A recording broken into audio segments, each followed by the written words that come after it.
Film Nagar cultural club ఘటనను serious గా తీసుకుంది తెలంగాణ ప్రభుత్వం. ఇద్దరు ప్రాణాలు పోవడానికి నిర్లక్ష్యమే కారణమని తేల్చిన అధికారులు తదుపరి చర్యలు తీసుకుంటున్నారు. భవనాన్ని ఇప్పటికే సీజ్ చేశారు. భవన నాణ్యతను పరిశీలించాలని జేఎన్టీయూను కోరిన జీహెచ్ఎంసీ వారంలోగా నివేదిక అందజేయాలని చెప్పింది. పోలీసులు, జీహెచ్ఎంసీ, టౌన్ ప్లానింగ్ అధికారులు ఇవాళ మరోసారి కూలిన భవనం దగ్గరికెళ్లి పరిశీలించబోతున్నారు. పూర్తి అప్డేట్స్ మా కరెస్పాండెంట్ రాధాకృష్ణ సంఘటనా స్థలం నుంచి అందిస్తారు. Radhakrishna, over to you.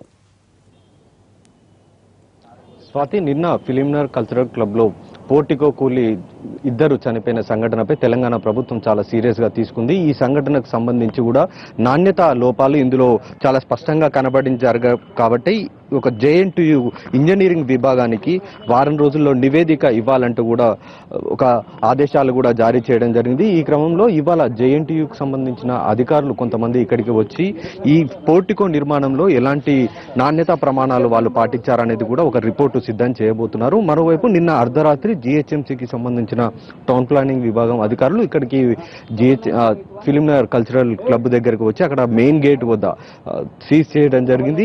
లోపలికి ఎవరిని అనుమతించని పరిస్థితి కూడా ఇక్కడ ఉంది. ఈ ఉద్యోగులకు కూడా ఇవాళ సెలవు కూడా ప్రకటించారు.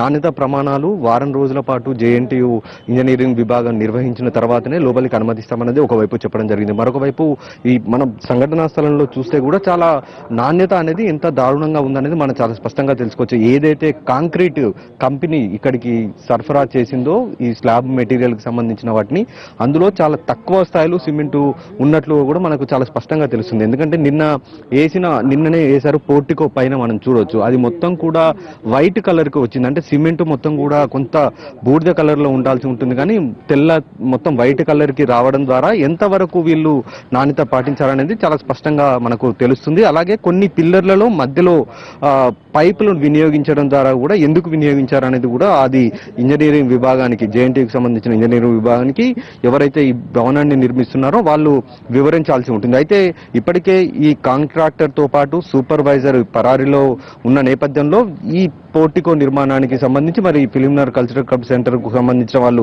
ఎవరు సమాధానాలు చెప్తారనేది మాత్రం చూడాల్సి ఉంది.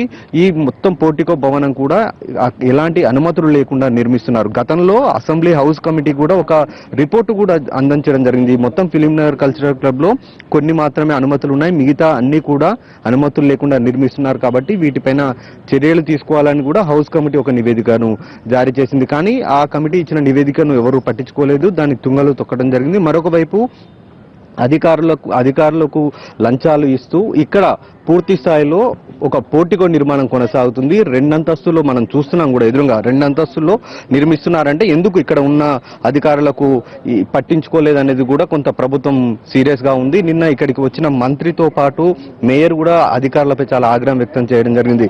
ఆ జిహెచ్ఎంసీకి సంబంధించి ఎలాంటి అనుమతులు లేకుండా 2 అంతస్తుల్లో పోర్టికో నిర్మిస్తుండడం ఎందుకు సంబంధిత అధికారులు పట్టించుకోలేదన్న దానిపై కూడా ఆగ్రహం వ్యక్తం చేయడం జరిగింది. మరొక వైపు ఇద్దరు పొట్ట చేత పట్టుకొని నగరానికి వచ్చిన ఇద్దరు బీహార్ కార్మికులు చనిపోవడం సంఘటనకు సంబంధించి కూడా చాలా ఆగ్రహం వ్యక్తం చేయడం జరిగింది. ఎందుకంటే నెలన్నర క్రితమే పాత బస్సులో ఒక స్కూల్ భవనం నిర్మిస్తున్న సమయంలో కూడా ఇద్దరు కార్మికులు చనిపోయారు. మళ్ళీ ఇప్పుడు జూబ్లీ హిల్స్ కల్చరల్ క్లబ్ లో కూడా కార్మికులే చనిపోవడం జరిగింది. కాబట్టి ఇలాంటి సంఘటన పైన ఖచ్చితంగా కాంట్రాక్టరు ఎవరైతే నిర్మిస్తున్నారో ఆ కాంట్రాక్టర్ తో పాటు బిల్డర్లదే చాలా కీలక బాధ్యత ఉంటుంది.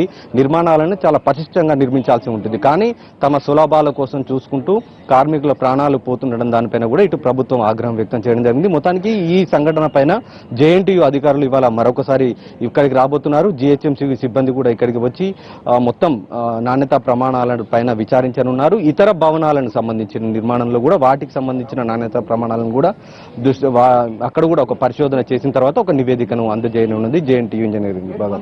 Swathi. Right Radhakrishna, thank you.